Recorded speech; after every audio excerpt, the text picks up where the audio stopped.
aperta. Chiedo ai colleghi di prendere posto. Siamo arrivati all'articolo 2. Il Governo è presente.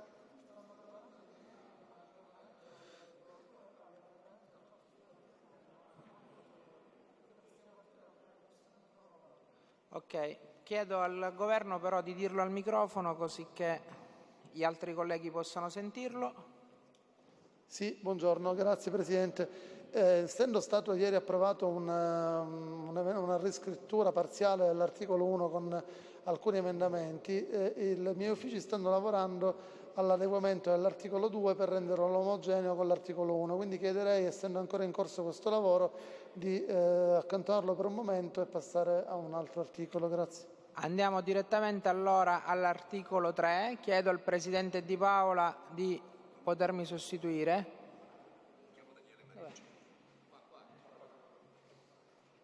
Buongiorno. Allora siamo all'articolo 3.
Bene colleghi, il Governo è in aula, l'assessore è in aula, andiamo all'articolo 3. Non ci sono interventi sull'articolo 3, quindi andiamo direttamente a trattare gli emendamenti. Vedo, insomma,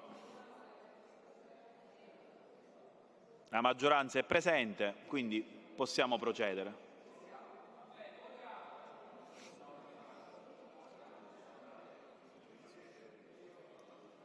Non vedo,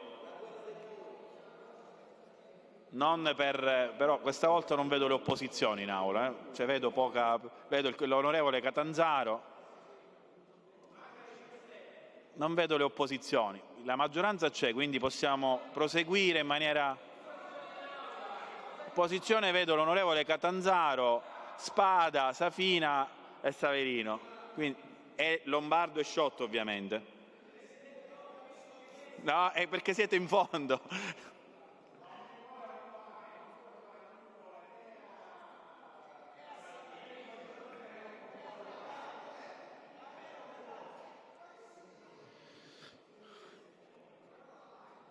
Allora, andiamo all'emendamento, sull'articolo, onorevole Catanzaro, prego. Sì, no, certo che intervengo sull'articolo, ma mi deve anche consentire di poter intervenire un attimo sull'ordine dei lavori. Dico perché lei comprenderà, dovevamo iniziare sull'articolo 2, che è una conseguenza di quello che abbiamo votato noi come articolo 1, e ora stiamo ovviamente affrontando l'articolo 3. Lei sa benissimo che su questo tema non è soltanto in questa legislatura, ma anche nella passata legislatura, lo ricordo proprio in quest'Aula, ricorda che questo tema è stato molto ricorrente, affrontato, e abbiamo avuto anche in alcune occasioni con approssimazione di affrontarlo il tema del South Working, perché ricorderà bene che purtroppo la pandemia ha lasciato, diciamo, questa modalità agile di lavoro. Noi, se ricorda Presidente, proprio nell'ultima aula con la variazione abbiamo affrontato già questo tema, abbiamo detto che c'erano tante cose che non andavano, si è dibattuto in Commissione sul South Working anche con l'impegno da parte del Governo di poter mettere più risorse rispetto a quello che c'era nel passato articolo. Io ritengo che ci sono tantissimi emendamenti diciamo, presentati all'articolo 3, quindi del South Working, e quindi Presidente serve davvero da parte dell'assessore, che ovviamente già dibattuto in Commissione, serve un attimo di confronto, perché oltre a tutti gli emendamenti soppressivi che al momento noi come gruppo non ritiriamo, per capire un attimo quello che si sviluppa, ci sono anche tutto ciò che riguardano gli articoli modificativi. Siccome il tema ritengo che abbia davvero deve essere affrontato con grande attenzione, perché ci sono delle cose che bisogna anche limare, come il comma 6, che abbiamo bisogno di capire e di comprendere qual è l'idea di questi 2 milioni di euro sul comma 6 dell'articolo 3 da parte dell'assessore. Quindi io Presidente proprio intervengo sull'articolo 3. Capisco che ovviamente noi dobbiamo procedere andando sull'articolato e cercando di affrontare gli emendamenti, però le chiedo proprio un attimo di procedura, che sia proprio di farci comprendere anche da parte dell'assessore. Sarebbe il caso che su alcune cose ritornasse in aula proprio per poterci spiegare nel dettaglio tutto l'articolo 3 e quello che sono state le variazioni rispetto all'ultima bocciatura. Grazie. Grazie onorevole Catanzaro. C'è l'onorevole Ferrara. Prego onorevole, a lei la parola. Grazie Presidente. Sì, anch'io intervengo per sottolineare l'importanza di questo articolo. Da Presidente della Commissione Lavoro rappresento che in Commissione abbiamo affrontato per svariate sedute il tema del South Working e molti sono è la produzione normativa che i colleghi in questo ambito hanno prodotto. Pertanto avere l'opportunità di approvare già in questo esercizio finanziario un provvedimento che possa favorire il lavoro agile e il ritorno a casa delle nostre migliori professionalità è certamente un'opportunità strategica per l'economia della nostra regione. Il South Working oggi è un'opportunità reale. Grazie a ciò che è avvenuto in pandemia abbiamo fatto un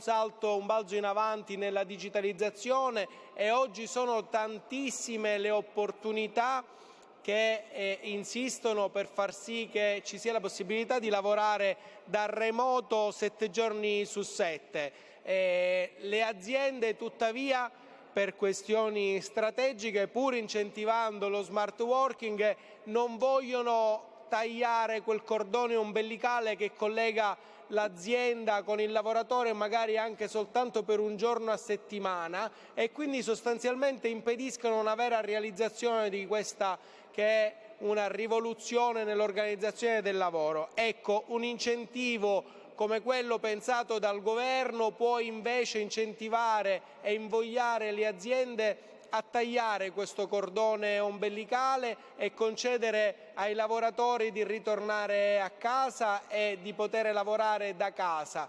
In più, oltre coloro i quali sono già siciliani e sono dovuti andare via per potersi realizzare, esiste tutto un mondo di lavoratori nomadi, di lavoratori digitali che vogliono girare il mondo e lavorare in funzione di quelle che sono, diciamo, le bellezze che possono ospitarli, e la nostra terra non è seconda a nessuno. Pertanto, anche rispetto a questi lavoratori nomadi digitali, un provvedimento del genere va assolutamente ad incentivare quelli che sono, diciamo, le scelte che le aziende possono fare e incentivare appunto lo smart working proprio in quest'ottica. È pertanto questo un articolo di un'importanza centrale in questa manovra, e mi auguro, colleghi, che lo spirito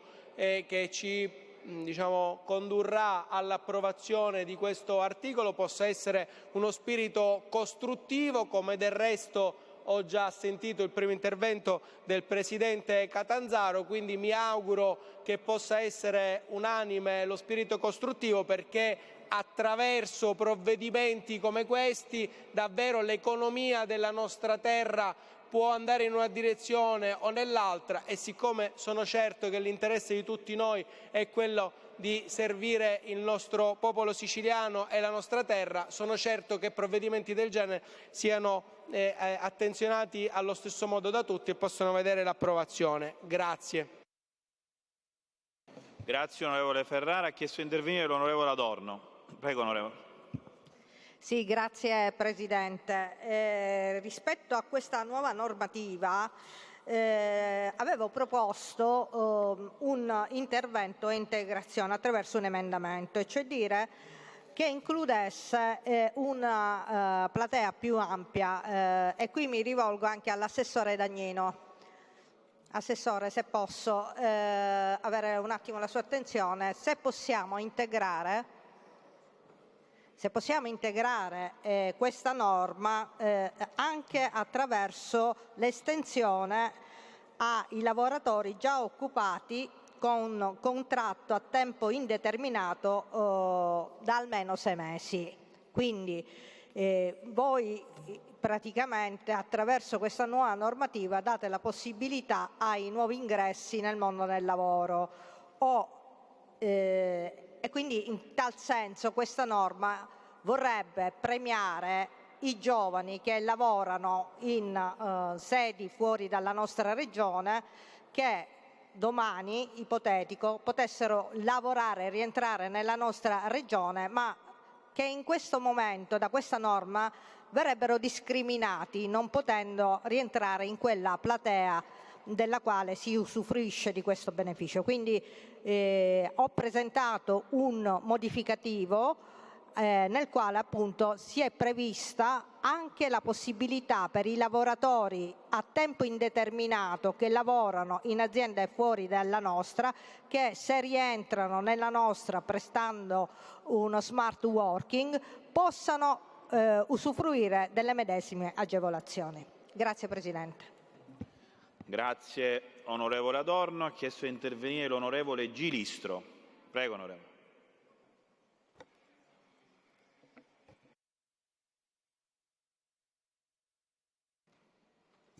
Grazie Presidente. No, volevo solo intervenire perché anche al di là, Presidente, della bontà di questo articolo, che può dare veramente una mano d'aiuto, credo che bisogna pensare più a qualcosa di programmatico, cioè abbiamo veramente questo problema serio, Assessore Dagnino, che riguarda questa migrazione, cioè noi abbiamo tantissime famiglie che investono i loro averi per formare un ragazzo, scuola primaria, scuola secondaria, licei, università, per poi vederli migrare fuori. Quindi io credo che sia necessario in questo momento, al di là di questa norma che può anche essere utile, ma è una norma a mio avviso sempre temporanea.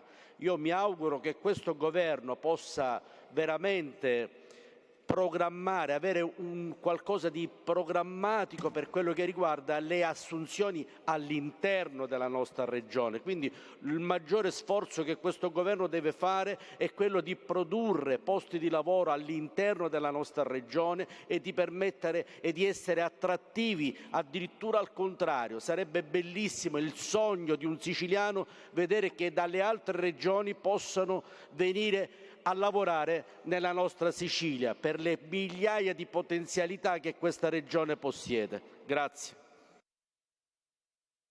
Grazie onorevole Giristro. Ha chiesto di intervenire l'onorevole Venezia. Prego onorevole. Grazie Presidente, onorevoli colleghi, rappresentanti del Governo. L'articolo 3 della legge di stabilità riprende un disegno di legge presentato alcuni mesi fa dal gruppo parlamentare del Partito Democratico all'Ars, che aveva l'obiettivo che si pone questo stesso articolo 3, e cioè quello di favorire, attraverso l'infrastrutturazione immateriale da una parte e l'incentivazione al lavoro agile, il rientro dei nostri giovani che molto spesso sono specializzati e questa specializzazione li porta ad andare a lavorare in contesti molto differenti rispetto a quello siciliano. Abbiamo lavorato in Commissione Bilancio per migliorare il testo che ha presentato il Governo e che si pone soprattutto l'obiettivo al comma 6, come abbiamo avuto modo di proporre ed evidenziare nel corso del dibattito, di incentivare il meccanismo del lavoro agile soprattutto nei piccoli comuni delle aree interne che soffrono ancora di più lo spopolamento e l'emigrazione giovanile. E per andare incontro anche a questo fenomeno purtroppo sempre più drammatico, abbiamo anche chiesto che venissero realizzati in ambienti pubblici o di proprietà degli enti ecclesiastici degli spazi di coworking dove poter allestire le attrezzature e le infrastrutture informatiche necessarie per favorire il lavoro agile.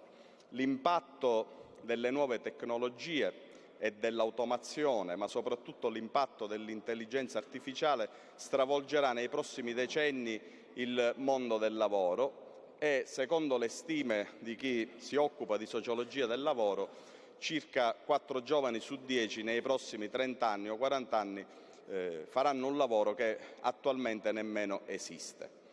E dunque noi reputiamo che sia opportuno che la Regione si occupi anche di questi aspetti attraverso un'azione legislativa che da una parte va incontro alle nuove sfide del mercato del lavoro e dall'altra parte tenga presente il fenomeno della migrazione dei giovani, dei talenti, dei cervelli che molto spesso sono costretti appunto ad andare non solo al nord Italia ma anche all'estero. Reputiamo che quest'articolo apra una questione politica importante e per questo noi lo sosteniamo, ma siamo convinti che occorre fare un ulteriore sforzo sotto il profilo legislativo per avere un approccio integrato rispetto al tema dell'emigrazione giovanile e dello spopolamento delle aree interne attraverso altri provvedimenti e come gruppo parlamentare del Partito Democratico saremo ben lieti di dare il nostro apporto in questa direzione. Grazie.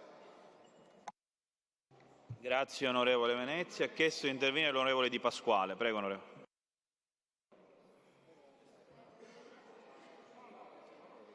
Signor Presidente, signori assessori, colleghi parlamentari, io solamente per ribadire quella che è stato il nostro atteggiamento dall'inizio di questa finanziaria. Cioè noi ieri abbiamo affrontato l'articolo 1 e l'abbiamo affrontato con grande attenzione, con nessun tipo di retropensiero bocciare tutto tanto per bocciare tutto, anzi lo abbiamo dimostrato che là dove ci sono questioni che riguardano il lavoro, il lavoro per le fasce più deboli, la possibilità appunto di incrementare l'occupazione in Sicilia, noi ci siamo e svolgiamo il nostro ruolo. L'abbiamo fatto nell'articolo 1, lo faremo nell'articolo 2, lo faremo per tutta la finanziaria, avendo la capacità di selezionare quelli che sono i nostri interventi, di individuare i nostri interventi in base a quelle che sono le qualità degli emendamenti. Io mi permetto però di dire una cosa: poche cose questa opposizione riesce a incidere, poche cose. La maggioranza ha avuto la possibilità di lavorarci in giunta con i suoi assessori, ha avuto la possibilità di lavorarci in commissione, perché ci sono stati componenti nelle commissioni che hanno fatto la loro parte, dopodiché il testo è venuto in aula. E dopodiché che è arrivato in aula e dove la maggioranza, non che non siete riusciti, non avete calato determinate cose perché non le avete calato, dopodiché poi il Parlamento e l'opposizione sta cercando, lo ha fatto nell'articolo 1, lo farà, l'abbiamo fatto anche nel bilancio, ci sono stati gli emendamenti dei colleghi importanti che hanno dato il loro contributo, l'abbiamo fatto ieri anche nell'articolo 1 e lo faremo anche nell'articolo 2. Però io mi permetto di dirvi una cosa: non dimentichiamoci mai, perché è una cosa a cui tengo, noi siamo parlamentari, siamo onorevoli, è una parola bellissima, c'è una parola che ci deve riempire di grandissime responsabilità. Quelle poche cose che l'opposizione fa, che la minoranza portante ieri si è portato a alcuni risultati. Uno di questi è stato il risultato per l'intervento del 5% in più sull'emendamento che ha inserito le donne sugli sgravi. Lo ha fatto ieri, per fortuna i giornalisti ci seguono e ci seguono bene su tutto quello che diciamo. Cerchiamo di non togliere alle minoranze quei piccoli risultati che noi ci portiamo, è un fatto democratico, perché se anche quelle piccole cose che noi portiamo avanti, piccole, piccolissime, riusciamo a portare avanti grazie alla vostra condivisione, grazie alla condivisione anche del governo. Ieri io l'ho detto quando è stato approvato, ho ringraziato il governo, ho ringraziato le forze tutte che l'hanno condiviso, ma da qui a toglierci anche quella paternità, quelle piccole paternità di queste cose, ritengo che sia sbagliato. Quindi noi, siccome abbiamo una finanziaria davanti, dobbiamo andare avanti e ci saranno anche altre proposte nostre, vi chiediamo che quelle poche cose che riusciamo a portare avanti che ci siano rispettate, proprio nel bon ton del Parlamento e nello stile che tutti noi dobbiamo avere. Grazie. Grazie onorevole Di Pasquale. Ha chiesto di intervenire l'onorevole Campo. Prego onorevole. Grazie Presidente, Governo e colleghi deputati.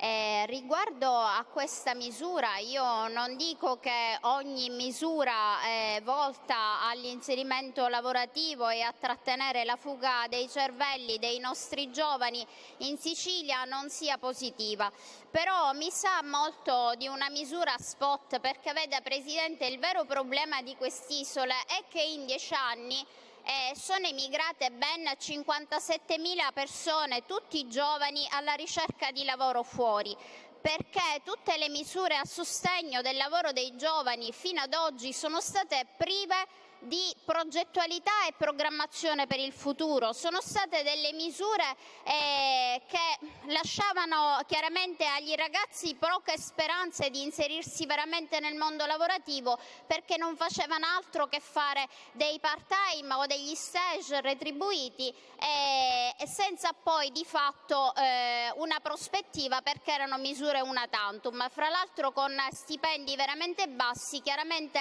un ragazzo che si è formato anche a lungo in quest'isola riceve una proposta di lavoro a tempo indeterminato allettante da fuori, è chiaro che va via.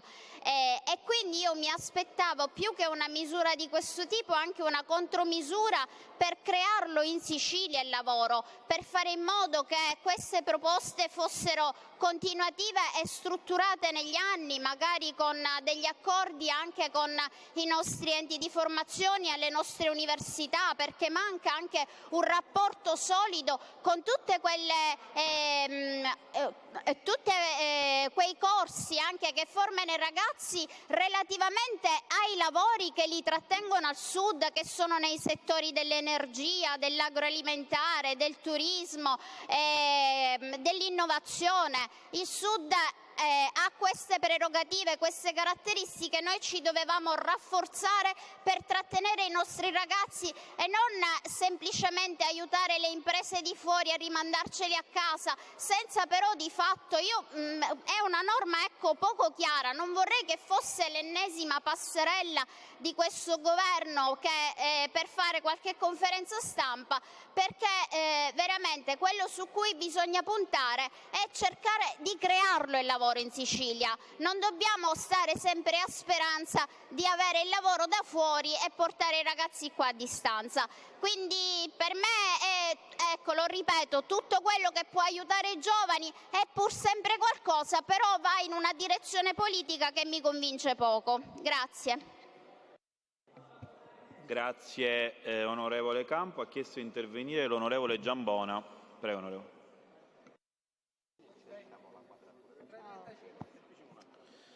Grazie Presidente, onorevoli colleghi. Intervengo sull'articolo 3 che ha ad oggetto appunto gli incentivi a sostegno del lavoro agile, il South Working, e continuo per così dire quello che è un ragionamento che ho già cominciato nella seduta di ieri, nella quale abbiamo affrontato il primo articolo che ha ad oggetto forme di sostegno all'occupazione in Sicilia. Allora, intanto partiamo da una considerazione, Presidente e colleghi. Mi rivolgo anche all'assessore Dagnino che è qui presente, con il quale c'è stata veramente una discussione accesa prima che nella legge finanziaria e nelle variazioni di bilancio. Abbiamo ben compreso tutti, credo, che questo è un articolo da finanziaria, come giustamente oggi lo stiamo affrontando in questa manovra. Non era sicuramente una misura da ipotizzare come trattabile in una variazione di bilancio, del resto alla fine di un anno e nel quale scorcio con grande difficoltà si sarebbe potuto mettere a terra anche solo un decreto attuativo dopo la pubblicazione della norma che è avvenuta a novembre inoltrato. Per cui intanto la posizione del Partito Democratico è dimostrata nei fatti da quella che è una concreta esigenza di dare attuazione a una norma che vuole dare risposta ai siciliani, vuole dare risposta alle migliaia di ragazzi e ragazze che ogni mese vanno via dalla nostra terra. Si stima che 1000 tra giovani e neolaureati ogni mese prendano la valigia e decidono di andare a studiare e a lavorare fuori. E allora questa misura, per la quale il Partito Democratico è sicuramente particolarmente attento, va nell'esigenza di contrastare chi va via dalla nostra terra, chi spopola le aree interne della nostra Sicilia, anche l'obiettivo di far rientrare i nostri giovani cervelli che sono appunto fuori dalla Sicilia. Ecco, questo consiste anche nel portare avanti una visione di tipo innovativo, strategico, che permetta di combinare l'autonomia dei nostri ragazzi, ma anche la possibilità di coniugare benessere e qualità della vita. Ora, detto questo, io mi soffermo solamente su due aspetti della norma sulla quale io personalmente mi sono concentrato e che ha l'obiettivo, per così dire, di migliorarla, e per la quale io chiedo all'assessore Dagnino e al Governo di fare una riflessione anche eventualmente attraverso una riscrittura dell'articolo stesso, una rivisitazione per certi versi in alcuni punti.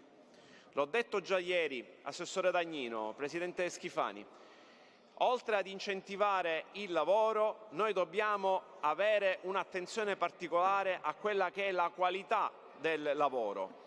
Troppi siciliani si trovano ad avere un contratto di lavoro povero con retribuzioni basse, dove molto spesso non si applicano i contratti collettivi sottoscritti dalle organizzazioni sindacali maggiormente rappresentative, e poi c'è una quota importante di lavoratori che è regolarizzata attraverso forme di part-time involontario. Part-time involontario significa voler lavorare più ore alla settimana, quando invece, per ragioni di mancata conciliazione tra vita familiare e lavorativa, ovvero ancora perché il datore di lavoro non te lo permette, si è costretti a lavorare meno ore alla settimana con una retribuzione spesso da fame. Questo è un tema che tocca principalmente la nostra Sicilia, tocca principalmente i nostri ragazzi che con retribuzioni basse non possono appunto progettare un futuro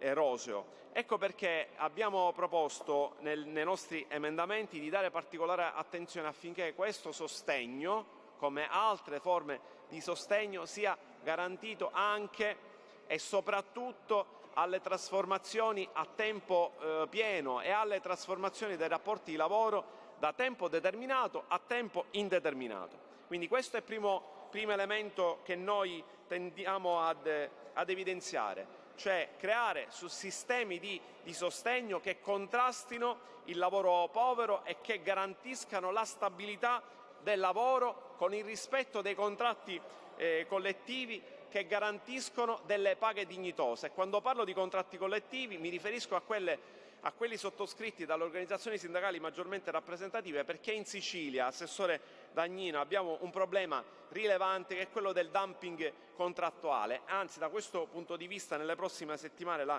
inviterò ad un focus proprio su questo argomento. Secondo tema riguarda le forme di sostegno infrastrutturale a quello che è il South Working. Nel caso in specifico mi riferisco al comma 6, dove fondamentalmente si prevedono degli incentivi appunto in favore di soggetti privati anche allo scopo di acquistare attrezzature tali da favorire il South Working. E allora io credo che da questo punto di vista dobbiamo anche favorire la possibilità che gli enti locali abbiano questa opportunità.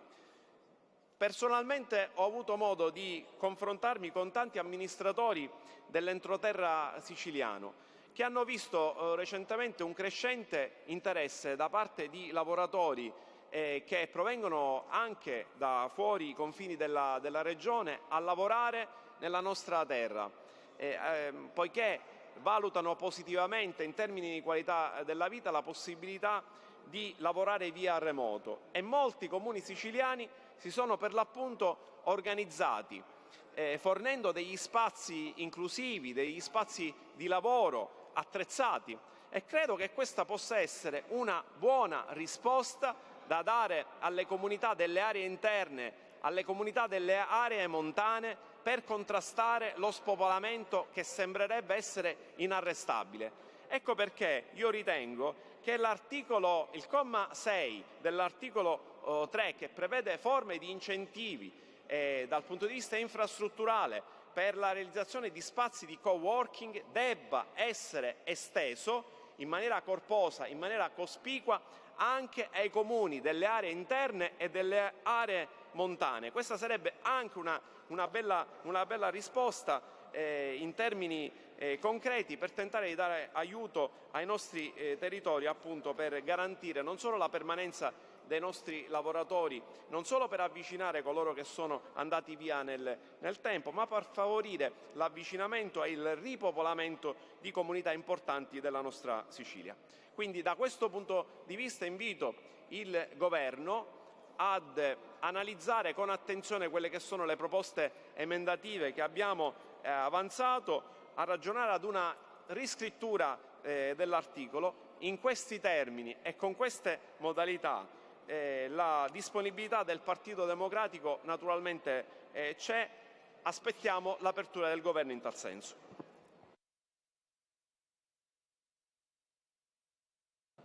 Grazie onorevole Giambona. Ha chiesto di intervenire l'onorevole Scuvera.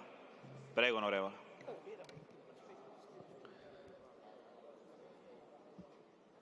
Presidente, colleghi, io intervengo sull'articolo 3, ma realmente è una riflessione su tutti e tre i primi tre articoli di questa finanziaria. Una finanziaria che condivido pienamente l'idea, l'impostazione e la visione che ha voluto dare il governo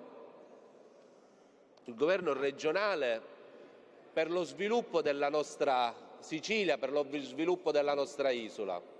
Vede, noi stiamo vivendo in questa fase contingentale economica un momento di grande crescita del PIL, dell'occupazione, di crescita di nuove imprese, e il fatto di puntare a rafforzare proprio questi dati, con questi settori, con l'inserimento in finanziaria e dell'articolo 3, ma anche dei primi due articoli, dà una visione e un'aspettativa che una Sicilia che non vive più di contributi a pioggia, non vive più di assistenzialismo, ma tende a investire su un settore economico produttivo come avviene nel nord Italia. Una Sicilia che tenda ad uscire orgogliosamente dall'angolo, perché nonostante abbiamo avuto una grande crescita in questi ultimi anni, sappiamo bene il divario che ancora ci divide. E il fatto che si tenda a puntare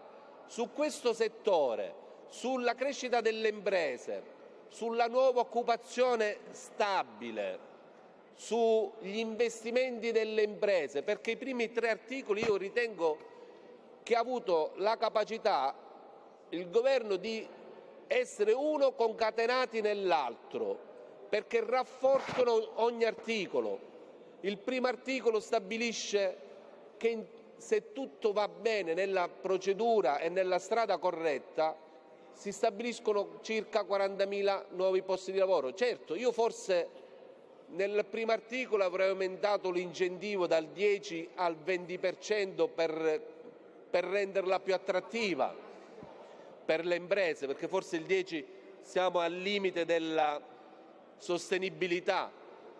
Il secondo punto va sugli investimenti, cioè una regione che incentiva gli investimenti con la complementarità, la propedeuticità delle assunzioni. E il sad working. Il sad working, già il lavoro agile, tende non solo a cercare di fermare quel fenomeno migratorio dei nostri professionisti, delle nostre intelligenze, ma al contempo, come è stato dimostrato nel resto d'Italia o del mondo, il sad working aiuta a evitare, onorevole Venezia, lo spopolamento delle aree interne, perché molte di quelle intelligenze arrivano proprio da quei territori. Io l'unica cosa appunto vorrei fare sul sad working, io non metterei limiti geografici della comunità europea, assessore Dagnino, io allargherei direttamente senza limiti, chiunque azienda voglia assumere un ragazzo della regione siciliana con il lavoro agile, che sia americano, che sia australiano o che sia della comunità europea, secondo me avrà più effetto, perché limitare alla comunità europea, anche se il limite geografico non è breve, ma io su questa norma, che anche se non sono molti gli incentivi di 18 milioni di euro, ma può essere un inizio per poter investire l'anno prossimo, eviterei i limiti geografici. Grazie di tutto. Grazie onorevole Scuvera. Ha chiesto di intervenire l'onorevole Tomarchio.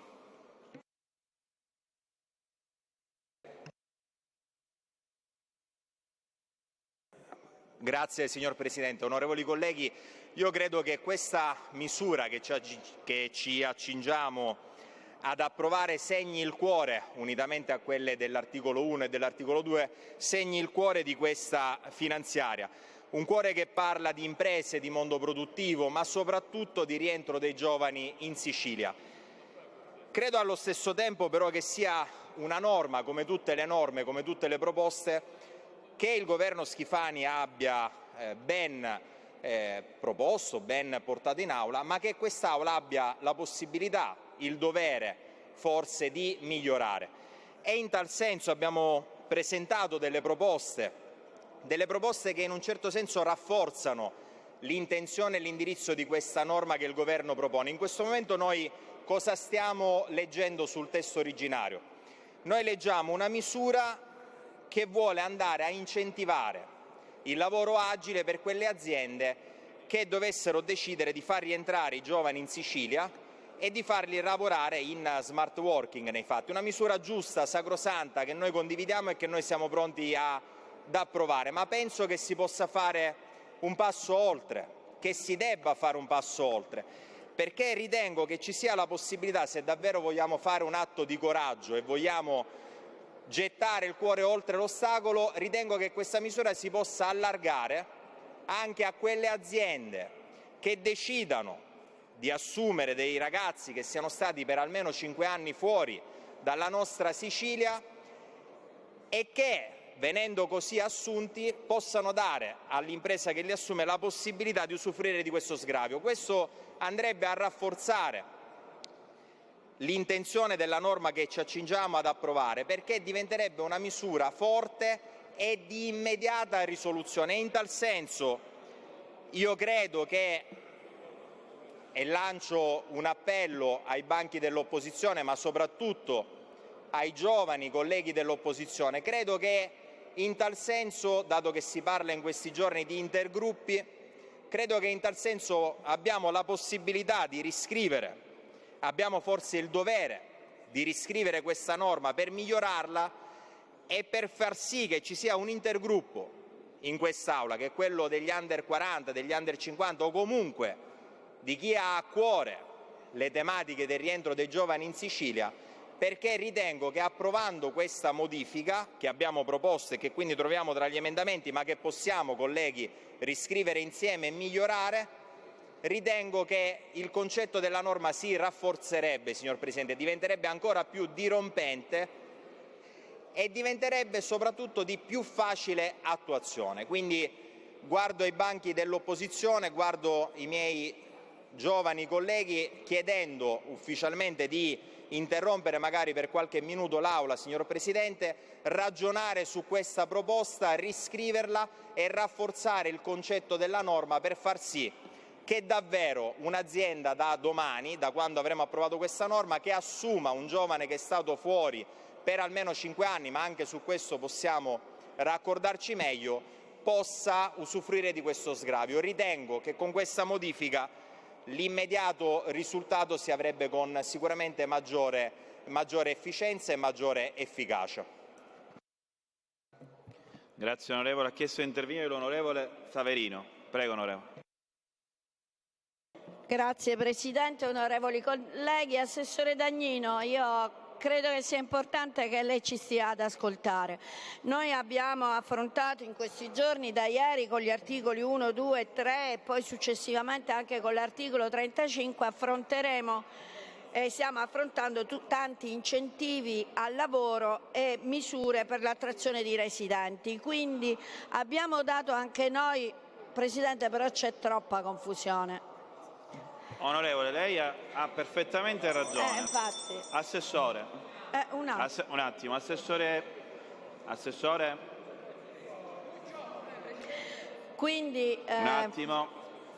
Assessore Dagnino. Chiedo al Governo, chiedo ai colleghi di permettere l'intervento della collega Saverino. Colleghi, altrimenti sarò costretto, e non lo voglio fare, a sospendere l'Aula. Vi chiedo cortesemente chi deve interloquire o chi deve parlare di andare a parlare fuori dall'Aula.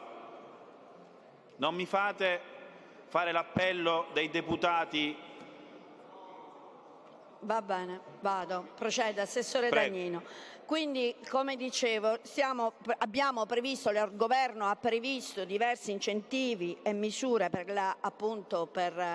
a favore del lavoro Però se noi abbiamo già alcune perplessità, le abbiamo già dichiarate ieri, abbiamo cercato anche di aggiungere delle nostre proposte. Ringrazio il collega Di Pasquale perché ha avuto la sensibilità di pensare anche alle donne, quindi a questo incentivo, a questo appunto incentivo in più per quanto riguarda le donne. Però è anche vero che tutti questi, così come con l'articolo 3 che stiamo affrontando ora a proposito del lavoro in smart working, come diceva bene il mio collega l'onorevole Venezia, noi avevamo una visione a proposito di questo presentando un disegno di legge. Oggi naturalmente in finanziaria stiamo trasformando tutte le proposte in emendamenti, però è anche vero che tutti questi incentivi e queste misure, per carità lodevoli, però sono sempre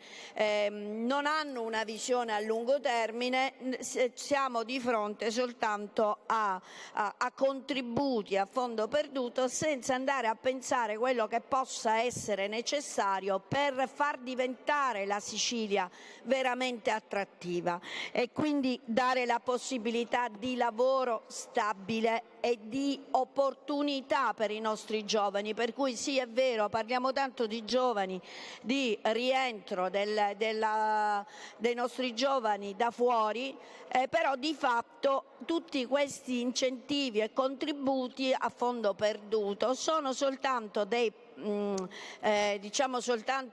un inizio, ma non c'è fondamenta strutturale per veramente creare le giuste opportunità di lavoro a tempo indeterminato e soprattutto le opportunità di sviluppo. Assessore Dagnino, lei sa quanto io tenga proprio sin dall'inizio di questa legislatura, proprio per agevolare anche i nostri giovani, al passaggio generazionale, perché anche questo potrebbe essere un incentivo per i nostri giovani per non andare via, perché tanti che lavorano presso le botteghe, il nostro artigianato, le nostre realtà, la nostra storia, il momento in cui l'imprenditore o lo specialista va via o va in pensione, tanti mestieri si perdono perché non si riesce ad avere questo passaggio generazionale. Lei aveva promesso che con i suoi uffici avrebbe lavorato e pensato anche su questo. Io spero che ci possa essere da parte sua e dei suoi uffici anche una sensibilità per recuperare tanti mestieri che sono poi tipici della nostra identità siciliana. Grazie. Grazie onorevole. Ha chiesto di intervenire l'onorevole De Leo. Grazie Presidente. Se l'assessore Dagnino mi ascolta, perché se no non posso intervenire se l'assessore è al telefono. Cosa, onorevole De Leo? Quando l'assessore mi ascolta. Onorevole De Leo, l'ascolto io con piacere. L'assessore adesso Assessore Dagnino. terminerà la... Assessore Dagnino. Prego, onorevole De Leo. Grazie Presidente. Questo è un altro di quegli articoli che è condivisibile, uno dei pochi condivisibili della legge di stabilità.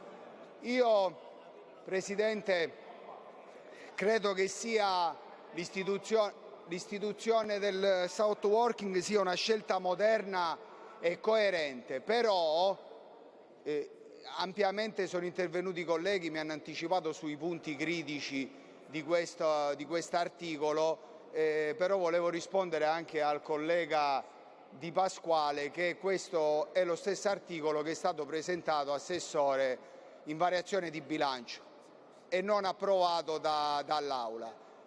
Già in quella seduta di variazione di bilancio diversi sono stati gli interventi che chiedevano di migliorare, di modificare questo intervento. Inoltre aggiungo, essendo componente della Commissione Attività Produttive, che anche la Commissione, qui c'è il Presidente della Commissione che può confermare, abbiamo evidenziato una serie di criticità e abbiamo chiesto a lei di intervenire, è che l'assessore non mi vuole ascoltare. È una vergogna così però. Di riscrivere quest'articolo in un modo più consono, più adeguato. Io ritengo che l'impianto, quindi, Assessore, vada rivisto e quindi condivido l'idea di sospendere l'Aula per vedere una riscrittura. Ci sono tanti emendamenti che vanno comunque nella direzione giusta, perché noi dobbiamo pensare che in questo momento ci sono già dei lavoratori siciliani assunti da aziende che lavorano in Europa o a Nord Italia, e anche quelli devono avere la possibilità di rientrare in Sicilia attraverso l'applicazione di questa norma, e quindi credo che sia opportuno, Presidente, che si sospenda l'Aula per una riscrittura dell'articolo 3 che, ripeto, dal punto di vista delle intenzioni è chiaramente condivisibile. Grazie.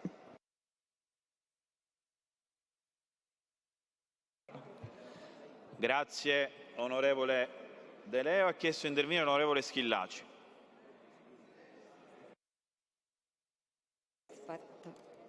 Grazie Presidente. Assessore Dagnino e Presidente della Regione. Intanto devo dirle grazie Assessore, ma non in fondo, perché questa è l'unica misura che pensa ai giovani siciliani inseriti in questa manovra, ma è una misura tiepida, molto tiepida. Perché?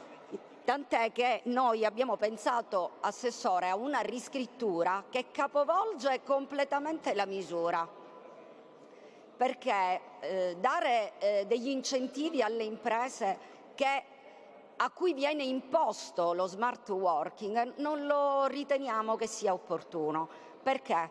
Perché chi decide di venire a lavorare in Sicilia, quindi i lavoratori che decidono di venire a lavorare qui, hanno bisogno di una attività, di un'organizzazione completa che prevede anche l'installazione di nuove tecnologie. Ecco perché la riscrittura che il Movimento 5 Stelle ha pensato è quella di prevedere innanzitutto l'incentivo che venga dato ai lavoratori e non alle imprese, anche perché già ci sono tantissime imprese che già prevedono il lavoro agile, anche al 100%. Ecco perché noi invece prevediamo di dare l'incentivo direttamente ai lavoratori che decidono di venire qua in Sicilia, con una serie di agevolazioni che parte innanzitutto da un contributo dato ai canoni di locazione. E quindi io chiedo all'assessore di guardare con attenzione l'emendamento che noi abbiamo depositato alla manovra e che prevede esattamente un cambio di paradigma. E quindi chiedo di apprezzare questo emendamento e se non di rivedere una riscrittura che prevede lo stanziamento direttamente ai giovani lavoratori. Voglio evidenziare come ci sia un'emorragia inarrestabile in Sicilia. Ben 56.000 lavoratori e giovani laureati sono andati via dalla Sicilia ed è una fuga dei cervelli, dei migliori cervelli della Sicilia. Quindi chiedo a questo governo regionale di non fermarsi all'unico misura, articolo 3 previsto nella finanziaria, che pensa ai nostri giovani cittadini siciliani. Grazie. Grazie onorevole Schillaci. Ha chiesto di intervenire l'onorevole Cambiano. Colleghi, io vi chiedo sempre di lasciare i banchi del governo liberi, soprattutto quello dell'assessore Dagnino. C'è pure onorevole Presidente Pellegrino. Colleghi. Prego onorevole Cambiano. Grazie Presidente. Il mio è un intervento che giunge dopo alcuni interventi anche di esponenti della maggioranza che sostengono questo governo. E come non esprimere apprezzamento per una misura che dà un incentivo al lavoro agile, una misura che può permettere a tanti giovani di non scegliere tra il lavoro e le proprie radici. Però volevo riportare alla realtà alcuni esponenti di Fratelli d'Italia, di Forza Italia, che hanno disegnato un mondo che non c'è, delle rivoluzioni rispetto all'introduzione di queste norme. Si faceva riferimento all'articolo 1 approvato ieri, gli incentivi alle imprese che assumono, belli, pregevoli. Ma vedete, cari colleghi di maggioranza, lo stesso articolo 1 abrogava al comma 10 una norma approvata nel 2024 che prevedeva 50 milioni di euro come incentivi alle imprese che assumono. E allora cerchiamo di ritornare alla realtà, perché nel 2024 quella norma già presentata come rivoluzionaria, perché finalmente si pensa ai veri temi che toccano la carne viva dei siciliani, il lavoro, la mancanza di lavoro, la ripresentiamo nel 2025 per il 2026 definendola come una misura straordinaria. Peccato che quei 50 milioni di euro non sono stati spesi, quindi sarei molto cauto rispetto alla positività registrata negli interventi dei colleghi di maggioranza. Come non apprezzare le misure che sostengono ed incentivano il lavoro? Ma anche in questo articolo 3 manca un disegno strutturale, una cornice chiara rispetto a queste misure che incentivano il lavoro agile. Perché vede, Presidente, vede, cari colleghi della maggioranza, che ovviamente siamo tutti disinteressati perché pare che il tema del lavoro e dei giovani non interessi a tutti. Vedete qual è il problema? Il problema è strutturale, perché bene queste misure, ma quando dico manca una cornice strutturale è perché abbiamo perso di vista le priorità, perché abbiamo perso di vista i servizi essenziali, perché il coinvolgimento degli enti territoriali come comuni e province è timido in questo articolo, in questa predisposizione di questo articolo. Invece dovrebbero essere centrali il ruolo svolto dai comuni e dalle province, perché manca la vera strategia di sviluppo. E la mia impressione e la mia sensazione è che si continui in un'eterna propaganda che serve solo a scrivere qualche articolo di giornale, a impiegare qualche ora in aula per poi ritrovarci fra qualche mese ad abrogare le norme già approvate. Io al termine dell'intervento desidero veramente ringraziare tutti per l'attenzione, perché è veramente bello, oltre che gratificante ed edificante, intervenire in un'aula che presta attenzione, perché sembra che qua siamo veramente per impiegare il tempo e far trascorrere i minuti nell'attesa, si trovino gli accordi, ci si mette d'accordo se sospendere l'Aula, se riscrive l'articolo 3. Presidente Pellegrino, non si faccia sempre richiamare. Se cortesemente in fondo all'Aula c'è un attimino un po' più di silenzio per ascoltare i colleghi che stanno intervenendo, perché ho difficoltà pure io ad ascoltare i colleghi col microfono acceso. Ha chiesto di intervenire l'onorevole Safina. Onorevole Safina. E poi ho l'ultimo intervento dell'onorevole Sunseri e poi vediamo come proseguire con la votazione. Prego, onorevole Safina.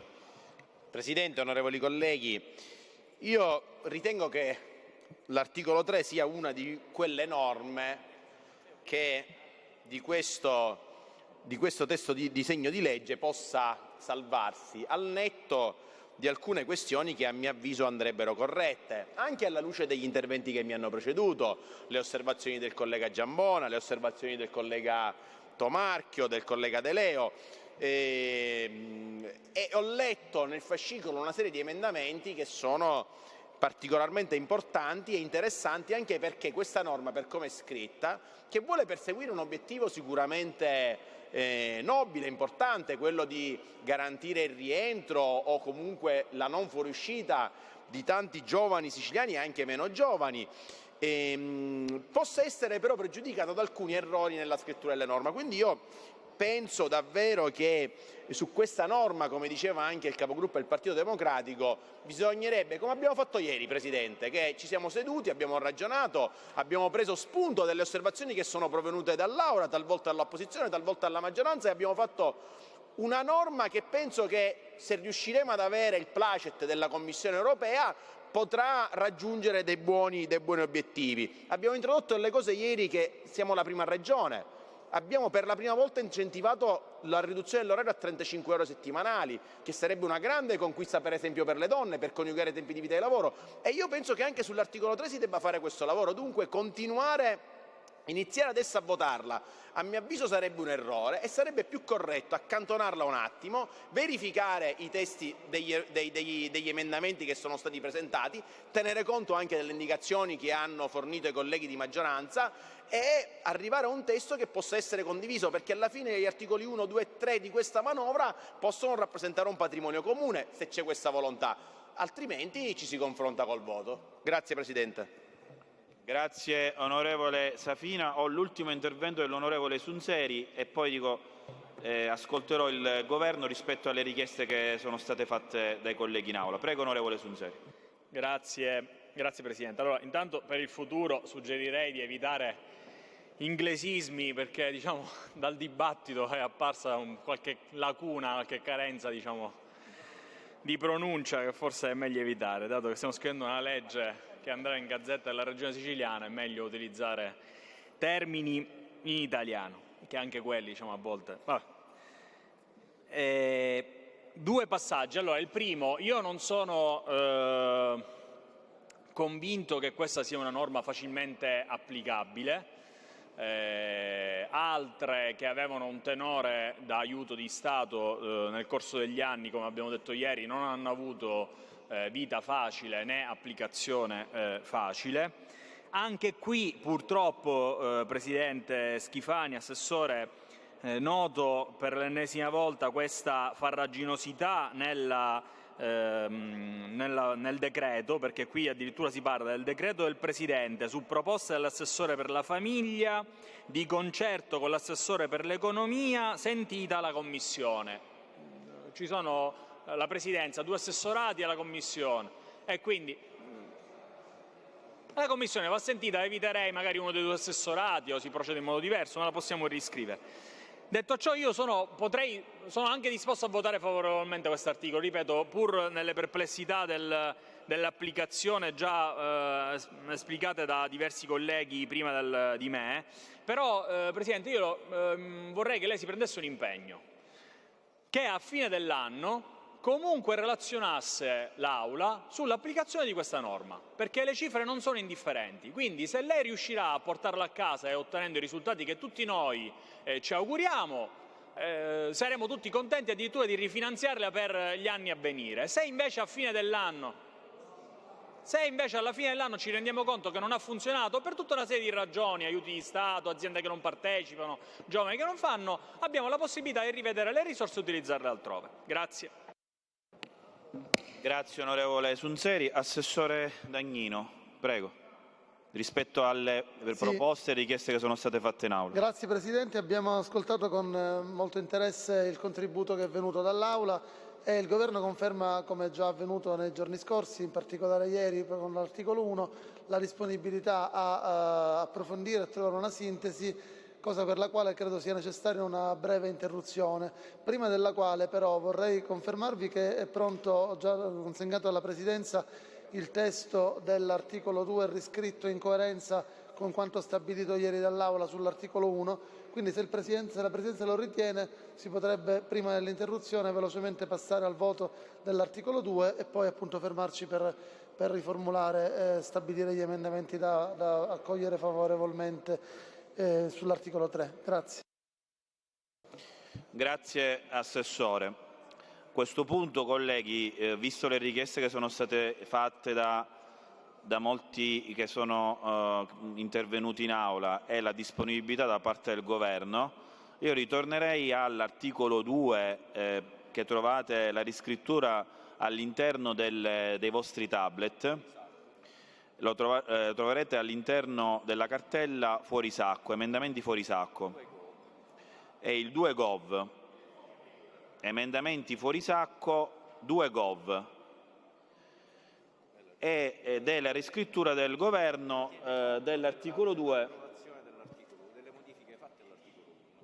che tiene conto ovviamente delle approvazioni fatte all'articolo e le modifiche fatte all'articolo 1 e quindi io porrei in votazione certo sì non lo sto facendo votare adesso vediamo se l'assessore vuole illustrare le modifiche fatte, Assessore, del 2 Gov, così nel frattempo voi avete la possibilità di poterlo leggere e l'Assessore illustra l'emendamento. Prego, Assessore. Sì, grazie. Come avevo anticipato si tratta semplicemente di rendere coerente l'articolo 2 con le modifiche fatte ieri. Quindi in relazione all'iter di approvazione della norma abbiamo eliminato il riferimento al decreto del Presidente della Regione, c'è soltanto l'assessore del lavoro d'intesa con l'assessore dell'economia, sentita la Commissione, perché insomma chiaramente gli assessori sono espressione del Governo e quindi è già automatico che siano in linea con le intenzioni del Presidente. Per quanto riguarda poi la maggiorazione al 15%, abbiamo riprodotto i casi in relazione ai quali spetta la maggiorazione del 15%. Inoltre abbiamo altresì introdotto quelle 2 modifiche di natura strettamente tecnica, il comma 2 bis che è finalizzato a circoscrivere per legge i parametri da considerare ai fini del calcolo del beneficio, al fine di evitare che un'eccessiva generalità e astrattezza della norma potesse poi indurre difficoltà applicative. Questo era stato anche segnalato dal servizio studi, dal servizio bilancio dell'Assemblea regionale. E poi il riferimento alla out anziché at causa di esclusione legata alla presenza di violazioni in materia di lavoro o di violazioni in materia di sicurezza sul lavoro, quindi contratti collettivi e sicurezza sul lavoro. Nel testo base per un refuso era scritto è l'una e l'altra, cioè come dire che l'esclusione operava a condizione che si fossero ottenute 2 violazioni contestualmente, che era come dire nessuna esclusione, era più corretto scrivere out anziché at. Queste sono le modifiche, sono esattamente finalizzate ad allineare il testo con quello approvato ieri. Grazie. Grazie Assessore. Onorevole De Luca ha chiesto di intervenire. Prego. Sì, grazie Presidente. Analizzando brevemente la riscrittura, chiedo che l'Assessore precisi 2 questioni. La prima è relativamente agli obblighi di assunzione previsti dalla legge 68 del 99, ossia che l'articolo si applica e si mantiene il contributo a quelle aziende che hanno assunto l'invalido attraverso i CPI e non alle aziende che dopo non aver assunto hanno pagato la sanzione per non avere assunto, perché noi dobbiamo mirare a un'applicazione sostanziale delle norme e non all'aggiramento delle stesse, perché spesso le norme sulle assunzioni ai disabili prevedono determinate quote, le aziende non provvedono, pagano le sanzioni e tecnicamente l'obbligo di legge è assolto, mentre noi dobbiamo mirare alla natura sostanziale della norma di quella legge 68. Quindi terrei su una sua precisazione nel corpo normativo. La seconda questione sul comma 8, corretto non dare il contributo a chi non ha rispettato le norme nei 3 anni precedenti, ma non ho visto se già nel testo c'è, e se non c'è andrebbe aggiunto anche la previsione del recupero del contributo che io ti do se tu le violi domani, perché non le violate nei 3 anni precedenti, io ti do il contributo e dopo 6 mesi le vai a violare, a quel punto io ti revoco il contributo. E questa cosa la possiamo fare lo stesso. Quindi, Presidente, io subordino, lo dico sin d'ora, il parere favorevole su questa norma da parte del gruppo all'inserimento di queste 2 precisazioni in maniera proprio chiara ed esplicita nel corpo normativo. Grazie onorevole De Luca. Aspetti, Assessore, c'è l'intervento pure dell'onorevole Catanzaro, così poi facciamo un'unica risposta. Prego. Grazie Presidente.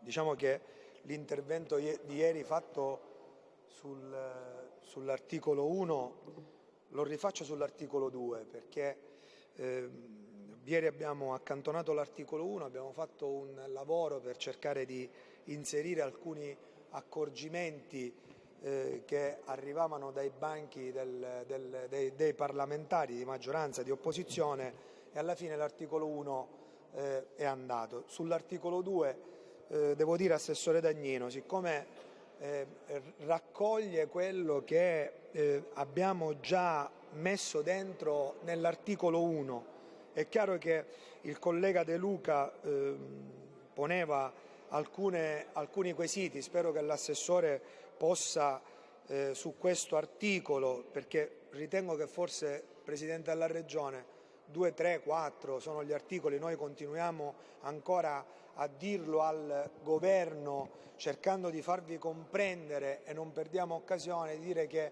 una manovra finanziaria di 1,3 miliardi, dove ovviamente si è partiti da 28 e si è arrivati a 134, vi state ancora concentrando e siete ostinati a portare 134 articoli in questo Parlamento, quando di fatto ci dovremmo occupare di cose che hanno davvero un interesse nei confronti delle siciliane e dei siciliani con forti cose tangibili. Le opposizioni vi stanno dicendo, vi stanno incalzando, lo stanno continuando a dire, che ci sono temi importanti che come opposizione vi abbiamo posto e voi fate finta di girarvi dall'altro lato, però noi sempre con grande senso di responsabilità, perché è chiaro che vi continuiamo a dire che siamo pronti a fare la battaglia in aula se voi continuate sull'idea di intervenire con i diversi articoli, però su questi articoli irragionevoli come il 2, se ci sono degli ancora accorgimenti che si possono fare, penso che il Governo abbia la buona capacità di accoglimento rispetto a quello che possono essere gli accorgimenti che non vanno di fatto a snaturare l'articolo, e noi come gruppo del Partito Democratico, come abbiamo fatto già ieri sera sull'articolo 1, lo stiamo facendo adesso sull'articolo 2, dove i colleghi vi hanno posto le problematiche, ma come abbiamo anche già fatto nella discussione, Assessore Dagnino, dell'articolo 3. Quindi io ritengo che sull'articolo 2, se ci sono degli accorgimenti, da parte nostra c'è l'accoglimento per poter dare il semaforo verde a questo articolo, che di fatto aiuta e incentiva proprio il lavoro, quindi le categorie produttive, e noi su questo ci trovate pronti a dare una mano rispetto a queste cose. Su tutte le altre cose vi possiamo già sin da adesso dire che l'Aula non sarà assolutamente clemente, ed ogni cosa noi che non ci convince potremmo chiedere il voto segreto. Grazie. Grazie onorevole Catanzaro. Assessore, no, c'è l'onorevole Scuvera, prego onorevole Scuvera. Grazie Presidente, solo uno spunto. Ho visto la riscrittura dell'emendamento 2Gov, sono d'accordo, però considerato che siamo ancora in fase di poter sistemare questo emendamento, io direi di poter aggiungere, proprio per non tenerle escluse, tutti coloro che sono inserite nelle liste delle categorie protette 68 della legge 68/99, perché abbiamo previsto le donne, abbiamo previsto gli uomini sopra i 50 anni. Noi sappiamo che queste categorie di persone disabili o invalidi civili inserite nelle categorie protette, nelle categorie protette hanno difficoltà a inserimento del lavoro. Il 15% lo potremmo prevedere anche per coloro che sono inseriti nella liste protette 68-99. Grazie. Grazie onorevole Scuvera. Assessore, prego. Sì, grazie. Rispondo in ordine sugli interventi. In relazione alle osservazioni dell'onorevole Antonio De Luca, io suggerirei, se foste d'accordo, di non formulare disallineamenti testuali tra l'articolo 1 e l'articolo 2, che saranno gestiti anche nelle interlocuzioni con Palazzo Chigi e con la Commissione europea unitamente, perché evidentemente sono due aspetti dello stesso tipo di intervento. Tuttavia, condividendo i rilievi dell'onorevole Antonio De Luca, credo che si possa intervenire proficuamente nel decreto attuativo. Quindi nel decreto attuativo si può meglio specificare quali sono le condizioni alle quali non ricorrono, oppure si decade naturalmente con conseguente obbligo recuperatorio. In relazione all'intervento dell'onorevole Catanzaro, io ringrazio per l'apprezzamento su questi articoli. Come ho già detto alla fine della discussione generale, noi non ci sottraiamo come Governo alla espunzione di un certo numero di emendamenti che la Presidenza dovesse ritenere non coerenti con le finalità e con la natura della legge finanziaria. Non si è ancora arrivati a questo risultato di stralcio, però insomma, ecco, c'è massima disponibilità al dialogo da parte del Governo su questo. Infine mi sia consentito di dire che confido che non siano soltanto queste tre le misure che possano trovare una condivisione ampia in Aula, perché vi sono anche, credo, altre misure di carattere generale, soprattutto nel testo base del Governo, ma non soltanto, anche nel testo aggiuntivo esitato dalla Commissione, che credo che, almeno insomma, questo è l'auspicio del Governo, possano trovare la più ampia condivisione da parte dell'Aula. In relazione a quanto osservato dall'onorevole Scuvera, ancora una volta non vorrei proporre dei disallineamenti tra il testo dell'articolo 1 e quello dell'articolo 2. Penso che potremo valutare in sede di decreto attuativo di intervenire in quel senso. Grazie. Grazie Assessore. Bene colleghi, credo che con questa rassicurazione che ha dato l'Assessore rispetto ai quesiti che sono stati posti successivamente al deposito dell'emendamento 2.gov possiamo andare alla votazione dell'emendamento 2.gov. Col parere favorevole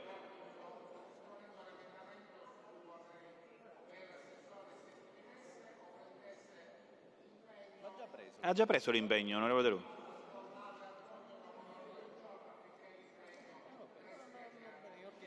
No, va bene come ordine del giorno.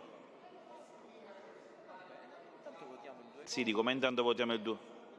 È un subemendamento?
Onorevole De Luca,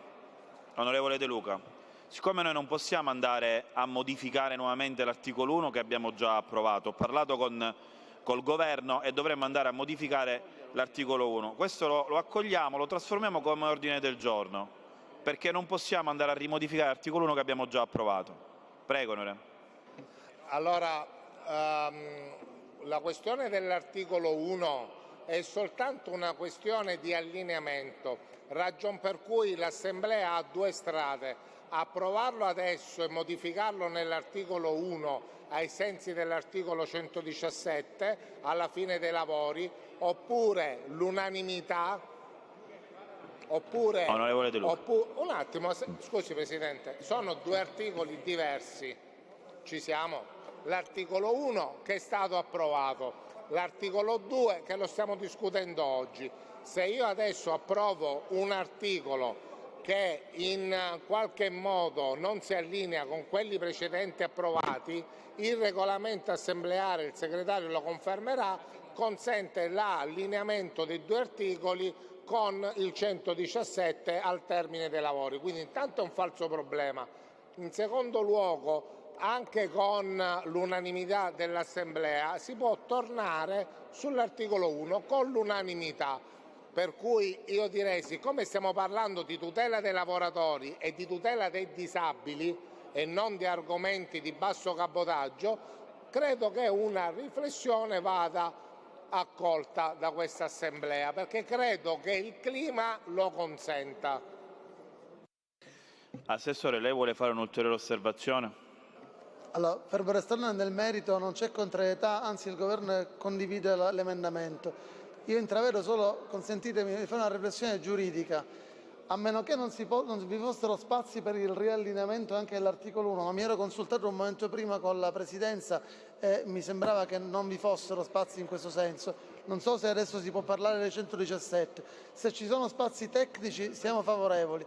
Se non dovessero esservi spazi tecnici, andare a fare la modifica solo sul 2 e non sull'1 paradossalmente va a ridurre la tutela di quei disabili, perché poi mi impedirebbe con il decreto di andare a intervenire, perché come sapete un criterio interpretativo è che il legislatore, se lo dice da un lato e non lo dice dall'altro, vuol dire che dall'altro non lo voleva come criterio interpretativo. Qui non lo potrei fare colmare il vuoto col decreto se lo faccio nella norma. È solo una riflessione giuridica, ma mi rimetto alla Presidenza.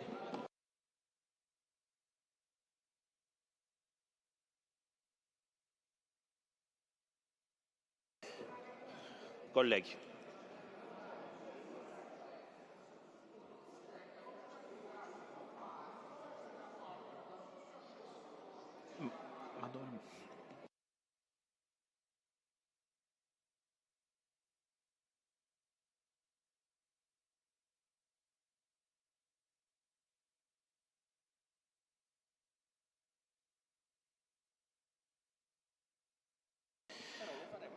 Colleghi, allora, se c'è l'unanimità da parte dell'Aula e del Governo, non è un 117, onorevole De Luca, assessore Dagnino. Faremo una modifica, ma con l'unanimità dell'Aula e del Governo. Va bene.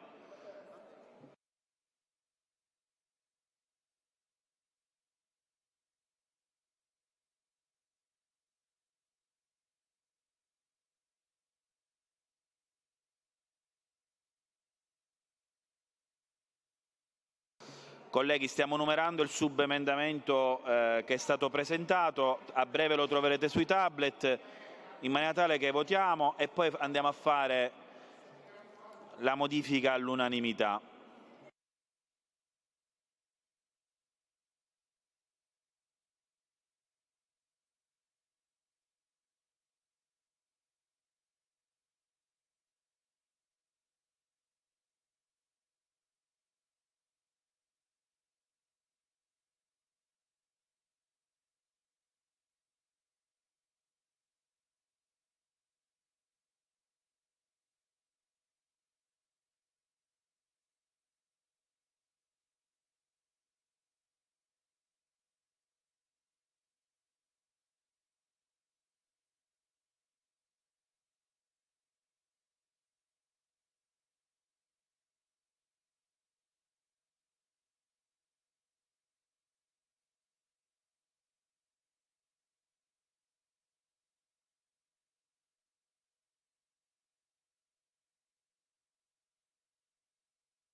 Colleghi, troverete il 2gov.1 sul tablet. Il parere della Commissione è favorevole.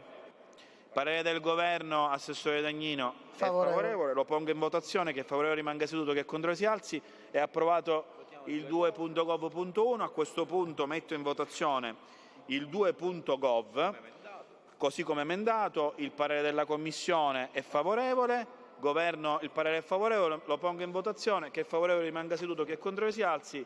Il 2.gov è approvato e abbiamo approvato così l'articolo 2. Colleghi, ovviamente preannuncio che a fine dei lavori ci sarà poi la modifica che abbiamo concertato, quindi il 117 all'unanimità. Colleghi, viste le richieste... Ok, ci sono i congedi dell'onorevole Lantieri e D'Agostino per la data odierna.